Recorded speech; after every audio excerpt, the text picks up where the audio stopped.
Hi, everybody. I'm Scott, and thanks for joining us again today for another episode of the In Medicine and On Medicine podcast. Everybody's very active here today. As always, this is Susan. Hi, Susan. Hi. Susan is an Oriental medicine doctor and East Asian medical practitioner here in the Las Vegas, Nevada Valley. Her information comes across the screen every so often. If you'd like to email her with questions, to make an appointment, do something other than just gamble your money away while you're here in Las Vegas, a great thing to do, get a health tune-up. Also, you can leave any comments you have in the comment and question section below, and we'll get any answers that we can back to you. So today we are discussing accessing your energy meridians for optimal health. Susan, what the heck does that mean? Well, I was thinking, we've been doing, this is what, episode 49? You're coming up on a year of this. I know. And, we've always talked about the benefits of Chinese medicine and acupuncture and herbal medicine and different things like that. But I thought today it might be interesting to give people some tips on how they can access their own energy and their own meridians and at their own acupuncture points for optimal health without going to see a professional or without studying and learning a whole bunch of information. Okay, so what are your meridians? What is it? What is the energy you're accessing? Right. Again, where it's still all foreign. Right. So we know that there's this stuff called chee, which is spelled Q-I, and we usually translate it as energy. That's sort of the shorthand. The Chinese character for qi is made up of pictographs that show the steam coming off of a pot of cooked rice. Huh. Okay, so it doesn't have a physical form, but we know of its existence because of its effects. So shorthand, dead things don't have qi and living things have qi, although it's a little more complicated than that. Okay. Yeah, but in general. So what we believe, so Chinese medicine is what's called an energetic medicine, okay? It's based on qi, which is energy that flows through the body in a really complicated way in these things called channels or meridians. And it's like, and all you feng shui people out there, I don't want to offend you. I know that qi flows through the earth too, but that's beyond the scope of this podcast. Okay.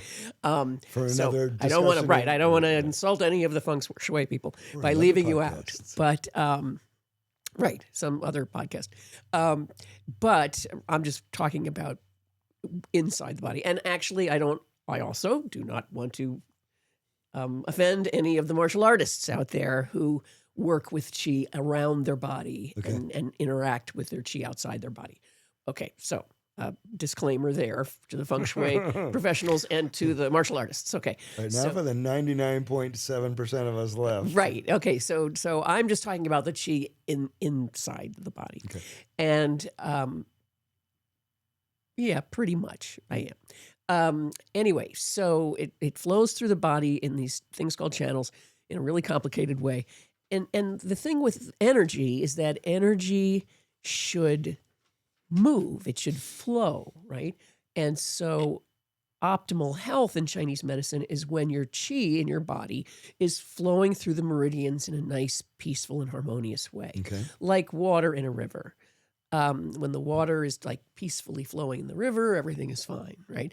But if there's too much water in the river or not enough water in the river or there's a log jam in the river or something, problems will arise somewhere. And that's really what happens with Chinese medicine. And that's really what acupuncture does, is it reestablishes the harmonious flow of qi and blood in the body. Okay. So can you actually do that yourself? Right. So you do it with acupuncture and I all the do other it with tools you use? acupuncture and Chinese massage called Tuina and things like cupping and gua sha, other modalities like that. Okay. So what ways are there for us to access this on our own, and how, and why would we want to, and Well, again, what are the benefits and all that fun stuff? Again, if your chi is moving in your body in a harmonious way, then you're going to have optimal health. For example, a lot of people have chronic pain. Well, pain is really an expression of chi stagnation. Okay. The chi is not moving for whatever reason. So are there ways that we can move the chi ourselves? Well, yeah. And I'm going to show you some ways. And then also, sometimes people have issues with some of their internal organs. Like, for example, if you have a lot of sinus problems or a cough or something like that, you might want to focus on the health of your lungs.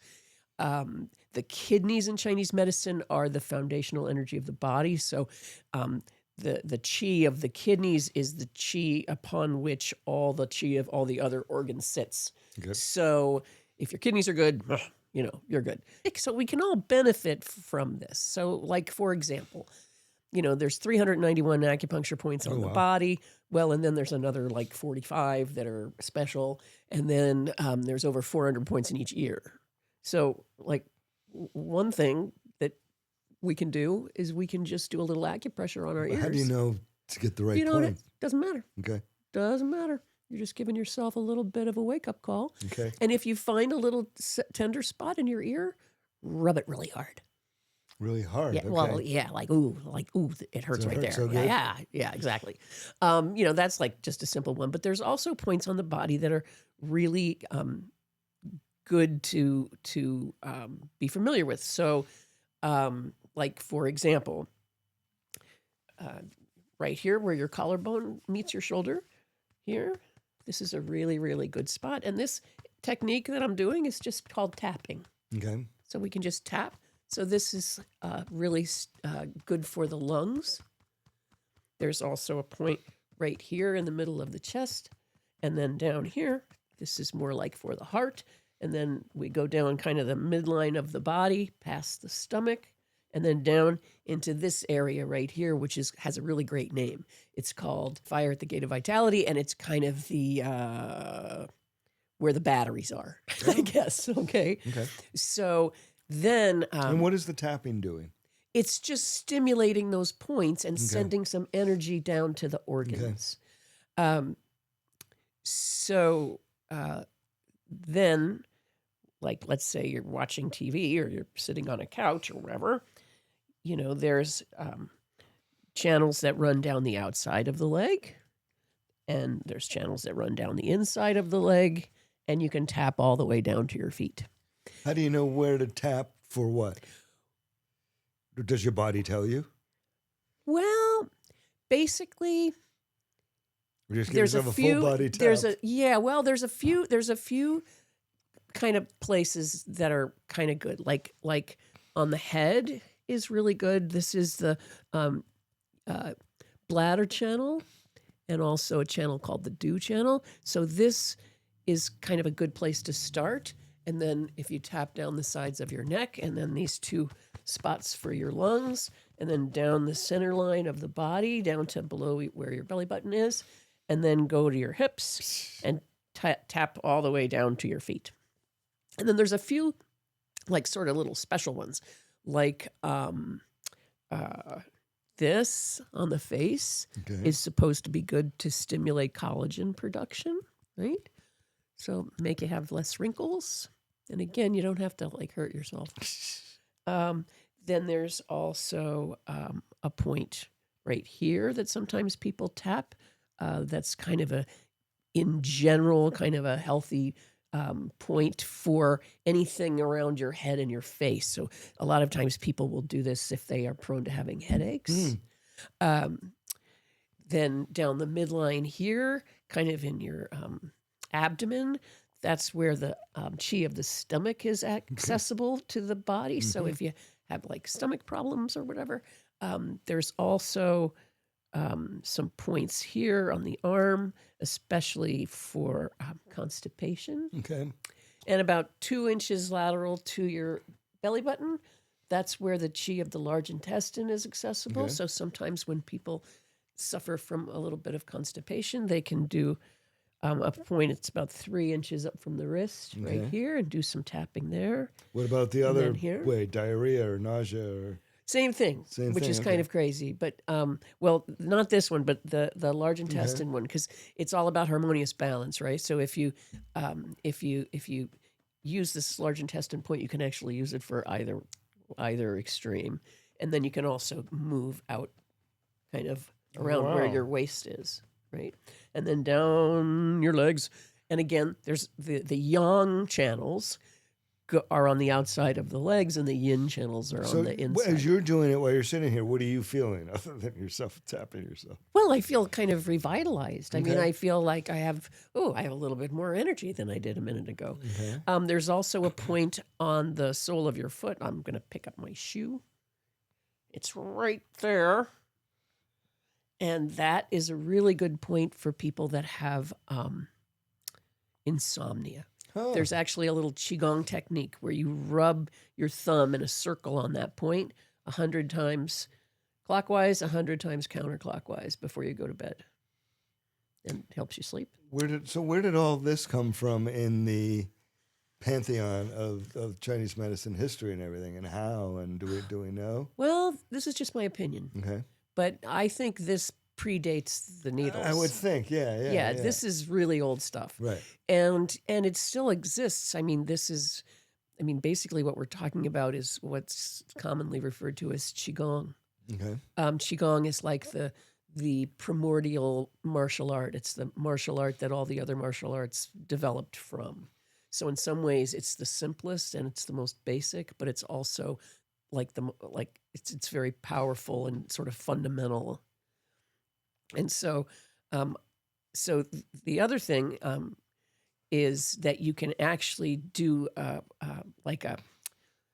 call it like a little dance, but it's not really a dance. It's more like a little movement Okay. to get the chi moving in your channels. Okay. But I'm going to have to stand up to show people All right. that. Let's do it. Let's stand up Okay. and we'll show you.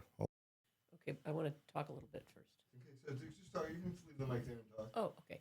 Okay, so there's 12 primary channels, 6 yin channels, 6 yang channels, and they flow in a very specific way. And even when you go to school to learn about this, sometimes it's difficult to memorize what direction they go and where they go, and it's kind of confusing. So this little exercise I'm going to show you is one of the ways that I teach the beginning students how to remember the direction that the channels flow and which ones they are. But really, it's just a good exercise to get your chi moving in your channels. So we always start with the lung channel. I don't really know why. We just do. I guess we have to start someplace. And the lung channel starts right here, okay? And it flows out to the fingertips, okay? So that flow, that movement helps my lung channel, the chi in my lung channel move in the direction it's supposed to go. Then the next channel, now that's a yin channel. The next channel is the large intestine. The large intestine has a really important relationship with the lung channel. It starts out on the fingertips and it flows up to the head. So lung, large intestine. Now I'm up in the head. And the next channel is the stomach channel, which is also a yang channel, which starts in the head and goes down to the feet. All the way down to the toe, where it hooks up with the spleen channel and comes back up into the body. So this is the movement. Out, in, down, up. And you do that 3 times. So that's channel number 1, channel number 2, channel number 3, channel number 4, channel number 5, channel number 6, channel number 7, channel number 8, channel number 9, channel number 10, channel number 11, channel number 12. Voila. So now I've moved the chi in all 12 of my primary channels. So that's it. Now, while you're up here, another good thing to do is to do some of that tapping on your kidneys, because those are the foundational energy of the body. And so you can just go like this and slap the backs of your hands into where your kidneys are, which is very helpful. And again, lung, heart, stomach, kidneys. All of that's good. And then you can go down your legs and down the outside, up the inside. Inside of your arm, outside of your arm. So, front of the body, a little bit on the back of the body, chest, abdomen, down the outside of your legs, up the inside of your legs. There. Whew. And you should feel pretty good after that. Okay, wow, that's okay. So how often are we doing this? Oh, you could do it there's a couple things. You could do it first thing in the morning when you wake up. Okay. You could do it first thing in the afternoon when you get home from work. Okay. To kind of make that transition from your work day to your relaxation period. Mm-hmm. That's probably optimal. Either one of those, I think, would be my choice. Okay, so why do we do this? What, is there a real benefit? I mean, let me give you some examples of conditions that people have that tend to be the result of their chi not flowing well in their channels. Okay. And the main one is pain. Okay. Pain, numbness and tingling is another one. Things, sluggish digestion or sluggish, like slow moving digestion or slow moving, like constipation, stuff like that. Lung problems, cough, sinus problems. Can also do tapping over the sinuses, which actually feels really great. All along here. And again, it's also a good opportunity for people to pay attention to their own bodies, because if you tap someplace and you go, "Ooh, that really feels kind of good," then that's a good place to go. What if it doesn't? If it doesn't feel good, then I would probably tap around it. Right? So, like, for example, let's say my knee really hurts and it's swollen. Okay. Well, if I tap directly on the knee, that's probably going to hurt. But if I tap above the knee and I tap below the knee, that's going to help the chi figure out a way how to get through that painful swollen area. Okay, so in some ways, it's like what you are trying to achieve with the needles. Yeah, and you don't have to know, like when you do the little dance with the channels, you don't really have to know which channel is which. You just have to know that there's 12, and you're going 1, 2, 3, 4, 5, 6, 7, 8, 9, 10, 11, 12. Okay, so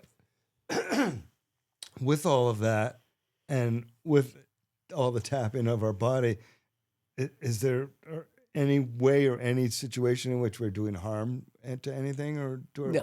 Okay. Yeah, no. That's one of the kind of great things about it is you can't, unless there was a person who smacked themselves too hard, but I can't imagine any reasonable person doing that. Right. Like if you do it and it hurts, stop. I guess is the rule of thumb.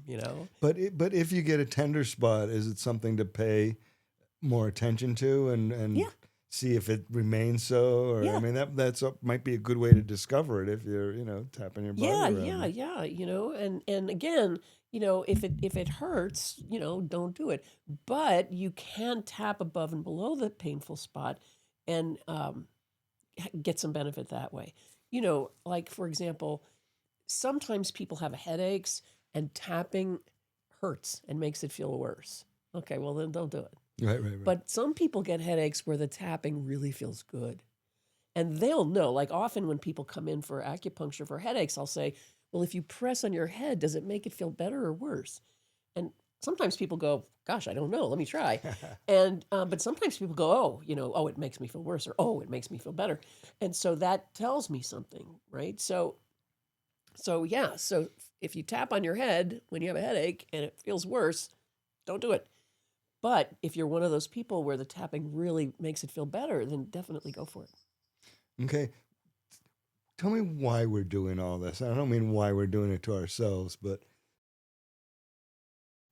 what's the connection to the chi and the energy and how is it different than what you do with the needles? Is it the same? Is it kind of the same? I mean, like, what are the, what's happening here to the body when you're doing that? Other than, like you said, you're awakening up, but what's really moving, and what's, how do you know if there's an issue with the energy in a certain space? I guess is what we're looking for if you're out tapping your whole your whole body.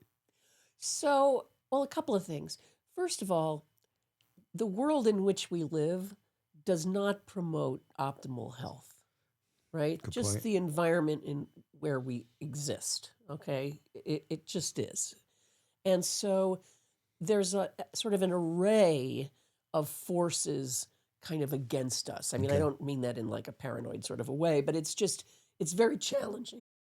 It's very challenging to have optimal health. So, excuse me. So, personally, I feel like anything that we can do that encourages our chi to move when all around us are forces that are trying to stagnate our chi. Okay. Good. Okay? Okay. That's an interesting way to look So, at it.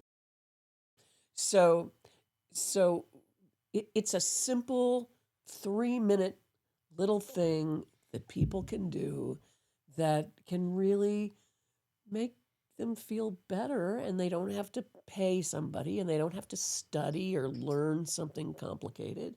It's just a little tiny thing. So you can obviously tell when you're doing it. You can obviously tell when you're doing it that you're like getting your blood flowing or whatnot, and that it might be good for energetic. But what about the opposite for bringing you down and calming you down, and will it achieve similar types of effects? Well, Like, do you do it before bedtime, or are well, you wakening yourself up when you do that? uh, I would not do it before bedtime Okay. because that's when our everything kind of has to kind of calm down so that we can sleep. But if you do have trouble sleeping, you can tap on the soles of your feet, Okay. and that can kind of encourage the energy to come down from your head, basically, because you want less energy in your head, and you want it to come down into the rest of your body, so that you can fall asleep. So I would again suggest doing it like first thing in the morning when you wake up, or when you get home from. We all have something. You know, maybe we have pain, or maybe we don't sleep very well, or maybe we have anxiety. Another thing that this tapping does is it really kind of grounds you back in your own body, and it's so easy in the world today, feeling kind of scattered and Distracted. distracted, and I think that can cause people to have anxiety. Sort of floating anxiety, the kind of anxiety where they can't point to anything in particular, but they just don't feel right. And doing this kind of tapping, starting at the top of your body down to the lower part of your body, can really help ground you and make you feel a little less scattered and bring you back kind of into your body. Okay, let me just back up a little bit now, and I still want to know a little bit more about meridians and channels, and how they work, and what we're trying to what the connection is between what they are, and the tapping and acupuncture and everything, and how it all works, how it makes things better. Right. So the in Chinese medicine, as in the martial arts as well, the physical follows the non-physical, right? Okay. So the first thing that moves is the chi. Okay. And then what we say that follows the chi is the blood. So would that be for both optimal and ill health? Yeah, that's Okay, sort of okay, how it works. okay. So, like, for example, I was working on a patient last week, and I had this little technique. I don't know who I learned it from. It's been so long, where I palpate along their cervical vertebrae, these vertebrae up here in your Okay. neck, and I can I can feel like the vertebrae have like wings on the side, right? So they're kind of like this, and they're stacked on top of each other. Well, sometimes when people have neck pain and you palpate along these little things out here, what you feel is like, okay, well, this one's okay, and this one's okay, but now this one is kind of tilted, right? Like this. Well, I'm not a chiropractor. I'm not going to like cram it back in there, but what we do is we use the needles to open the channel that runs up through those vertebrae. And what happens is the vertebrae that's askew, right? I mean, this is the way I talk about it. It wants to go back to where it belongs. Like it It wants needs a yeah. nudge. And so just opening up that channel and getting that chi moving in the channel, it kind of like weirdly reminds the vertebrae, oh, I'm supposed to be here, right? And they just sort of find their own level and their own they return to that place where they're supposed to be. So because the physical follows the non-physical. So we stimulate the chi in the spine, and then the vertebrae move back to where they're supposed to be. Wow. Yeah, it's really kind of amazing. That's kind of amazing. Yeah. So is there anything to take note of, like if we're doing the tapping, you've told us that you may have something in one spot and you feel it on the channel on the other spot. So as I'm doing this and I'm feeling something, do I need to take note of that anything here might be related to something somewhere else? Well, or am I getting beyond the scope of what I, as a layman, myself should be doing? But I think it's pretty funny, and it's amazing how often it happens where people will say, "Oh, I'm tapping on this spot on my foot, and I have a lot of gastrointestinal complaints, and when I tap down there, I feel like they're connected, and it's like, well, yeah, it's the same channel, right? So where you're tapping on your foot actually is about the stomach here. And So the it's spleen. good for us to take note of when we come and see you. Yeah. And then one thing I think we should talk about too is I'm noticing that you're tapping and you're kind of like, I'm a little afraid that you might be hurting yourself. I'm tapping too hard already. So, well, let me show you. Like, hold out your arm. It's like this. Okay. Okay. So I'm like, okay. I'm moving my arm and my hand is just sort of flopping around like that. Does that feel different than what you were doing? You're not trying to. Because you were like going You're not trying to move through my arm my arm now. Yeah, right, no. Right. So because it's not. Yes. So feel a difference. Yes, totally. Yeah. So now you try. Okay. Well, no, you. Yes, you just need a little more in your wrist. Yeah, there you go. Okay. There you go. Yeah, you don't want to be bruising yourself. That's not right. I'll come in and you'll go, what the heck? What the heck do happened to you? yourself?" Yeah, So, no. We don't want to do that. But again, going back to what I was saying, if we notice any of those are things to note and to let you know about, because it may actually mean something. Yeah. That when I'm doing here, it hurts here, or vice versa. Yeah. So, like you can. Well, the other thing is that the chi and the blood really gathers at the joints, right? So, and then the yin side of the body is like the inside, like the yin side of the arm is the inside of the arm, and the yang side of the arm is the outside of the arm. The yin part of the leg is the inside of the leg. The yang part of the leg is the outside of the leg.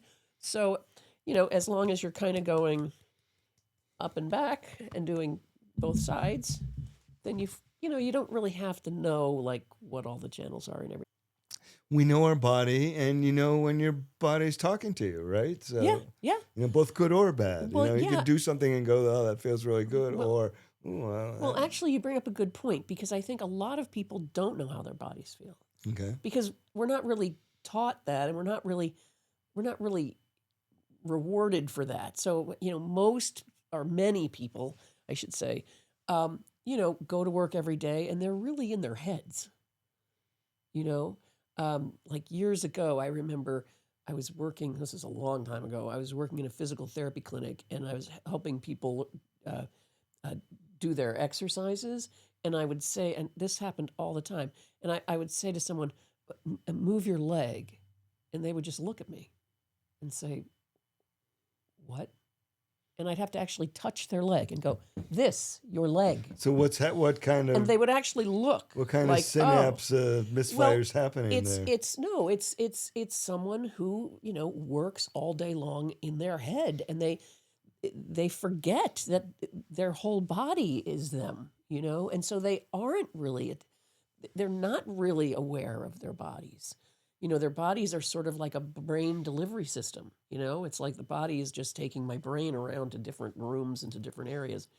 But a lot of people don't know. Yeah. So this is like a way, you know, a beginning way that people can start to say, oh, yeah, you know, I'm not just this intellect or this emotion or whatever. I'm actually, all of this is me. You know, I once had a clinical psychologist friend who said the outer surface of the brain is the skin. Oh, interesting. And Meaning what? meaning that our consciousness and who we are Extends beyond what's is in inside every your skull. cell in our body. And I never forgot that. I always thought that that was a very interesting thing that he said, and it was very true, I thought, because we tend to think of ourselves as just sort of being between our ears, but not in the rest of our bodies. And so along those same lines, like people who are very sedentary or in sedentary Right. desk jobs or whatnot, this is great. This is great. Yeah. Absolutely great. And, you know, the other thing is, especially for people that really aren't body aware, often the only time they ever are aware of their body is if it hurts. Right. No. And it's almost like the body is sending up a, you know, a weather balloon and saying, hey, you know, I'm here, you know, take care of me, you know, or give me some attention. And so what I'm talking about is for people to get a sense that, oh yeah, you know, I have arms and legs and feet and hands and you know, the rest of my body and it's all me, right? It's all me. And this little tapping technique and the little dance like this to help move the chi in the channels and tapping on your kidneys is all a way to get you back in your body. Even if you don't know what you're doing, you'll be stimulating. That's the biggest thing is we don't know what we're doing. Exactly, but you know what? You don't have to. Okay, You don't have to. And I mean, if you really want to practice, there's probably about hundreds of podcasts out there nowadays with people doing Tai Chi and Qigong and all kinds of exercises. And you can really, you know, do a deep dive into it. I mean, years ago, I took like a 60 credit class from this Qigong master, and it was pretty amazing. You know, and one thing that I learned from him is, and this might not be applicable to most people, but you can also tell the difference when you do this inside or outside. Oh, okay. Right? Because we're not, I mean, even though we talk about like chi is inside the body, but in a way, you can tell, like if you do this tapping exercise and you're in a forest, you're going to feel different than if you're doing it in the middle of New York, in the middle of an intersection, right? Because the energy around you is so healthy as opposed to not so healthy. So that's another thing to pay attention to. So like maybe it's not the best thing to do at work, right? Because work has a different kind of energy to it.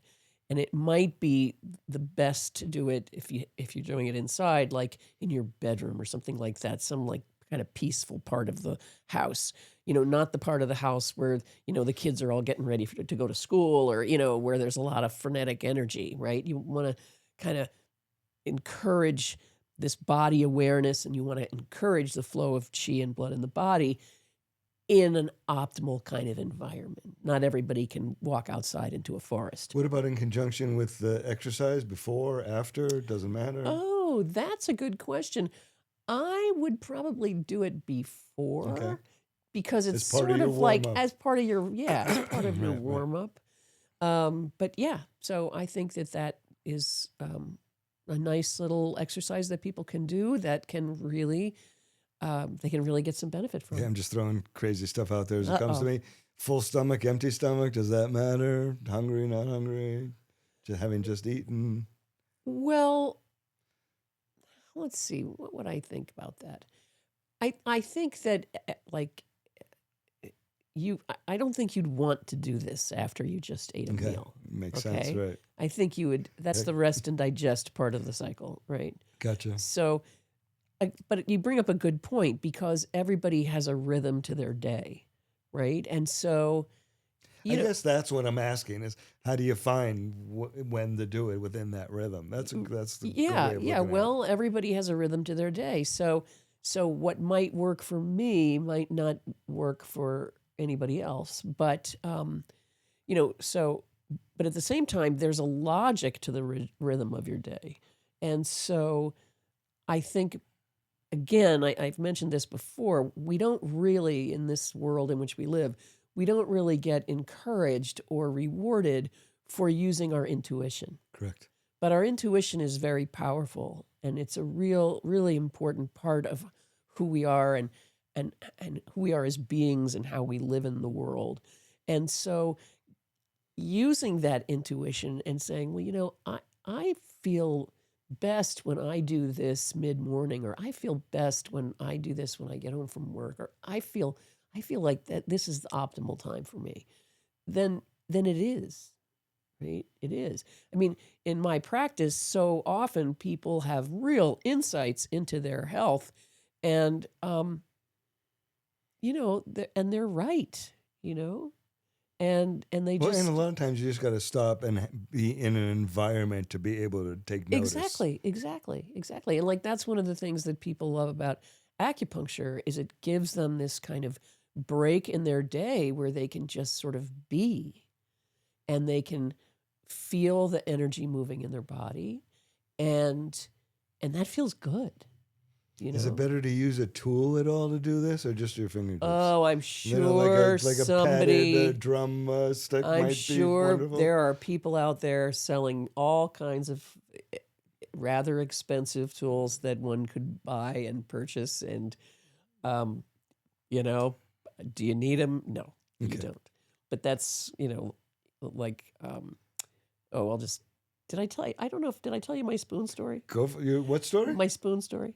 No, let's hear your spoon story. There's a technique that we use, and we can do an episode on that. It's called gua sha, and gua sha just means scraping, as far as I know.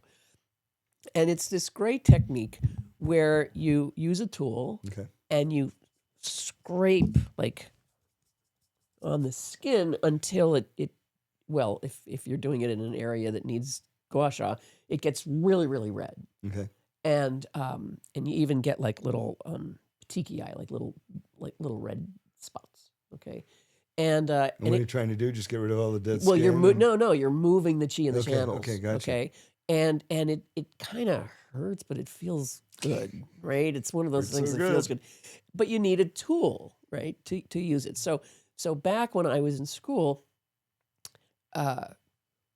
we just used a soup spoon, like an Asian soup spoon. Mm-hmm. At the time you could buy them for like 60 cents at the Asian grocery store. And they work great. They work absolutely great. Then over the course of years, people started making gua sha tools out of jade and all these fancy things. And some of them were really expensive. And I was like, I'm just keeping my spoon here, And I had this friend, Troy, who's a physical therapist. He's a fabulous physical therapist. And the physical therapist, and I don't know the name of this. I don't recall it. But the physical therapist started doing some technique that had a very scientific sounding name, where they used a very expensive tool that looked suspiciously like a spoon. And the whole technique looked an awful lot like gua sha. And so I went to my friend Troy, the physical therapist, and I brought my spoon. And these tools at the time were like $1,000 a piece. Okay. And I was like, Troy, look, I'll sell you my spoon for $500. Yeah. It's half price. It's a bargain. And he would be like, oh, shut up, leave me alone. But so the physical therapists have something kind of a spin-off of gua sha in some way. But honestly, a soup spoon works perfectly. And in my practice right now, I have a soup spoon, which is what I use. to this day. Wow, interesting. So accessing your meridians, is that correct? For Yes, better for health. optimal health. For optimal health. Yes, That is a and mouthful, but it means something. right, and accessing and starting to explore or experiment with moving your chi yourself, right? Because that's where optimum health exists, is when things are flowing the way that they're supposed to, in harmonious balance. And we can do that. We don't always have to go to somebody else for that. What about using things like, the wall or the corner of the wall, or does any of that? Like sometimes you'll be doing that not to scratch, but maybe it just feels good. Something just feels good. It feels like there are times we're kind of like doing this without knowing it, I guess is what I'm saying. Yeah, I think that is what you're saying. I think there are things that people just do because they're like, for some reason, I feel like this is going to make me feel better. Right. Like I just gave somebody, I have a patient that I'm a little bit worried about. I think she might have an underlying problem with her shoulder that's undiagnosed. Huh. And I really am encouraging her to go to her doctor and get an MRI because there's something not right. But I just gave her an exercise of using a tennis ball and a yoga block, like putting a yoga block against the wall and the tennis ball, and then like leaning into it so that she can do some pressure right here. No, it feels good. It feels good. But that's a little bit different. But basically, what we're talking about is just accessing some points on the chest, on the abdomen, on the legs, on the arms, waking up our chi, moving the chi in the channels.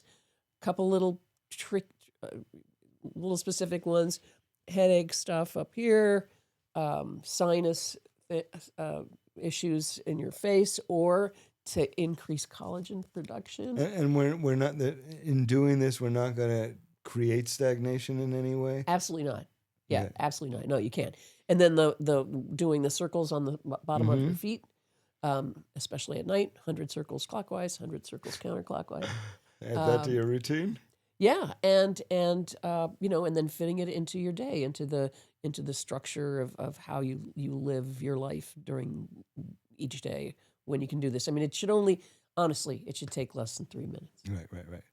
It's a minor commitment. It's very minor commitment, but you might really like it. And that is a little bit of something on accessing your own meridians on your own to help optimize your health and do the job that you also go and see your acupuncturist for, which don't forget to go at least 4 times a year for tune-ups, even if you're feeling great. And wow, that's really interesting. That's a topic we have not spoken about yet. That is true. Anyways, thank you everybody for joining us today. As always, this is the In Medicine and On Medicine podcast. I'm Scott. This is Susan. She is a Oriental medicine doctor here in the Las Vegas, Nevada Valley. Her information has come across the screen every so often if you'd like to get in touch with her and make an appointment. And she will use needles rather than tapping, probably. Unless you have a serious needle phobia, in which case I will use tuning forks. And unless also if you need to be given a little lesson in tapping, so you can go home and do that on your own as well. Anyways, anyhow, thanks everybody for joining us today. As always, the stars of the show, we're going to have to wake them up, are Leo, the black flat hair, and Marty, the gray wired hair. They are brothers from the same litter. They were semi-cooperative today. You saw Joel the cat come through here, and I don't know where the sunny man is, but he's always running around here somewhere. It is a full menagerie here in the studio at the In Medicine and On Medicine podcast. Have a great day. We'll see you next time.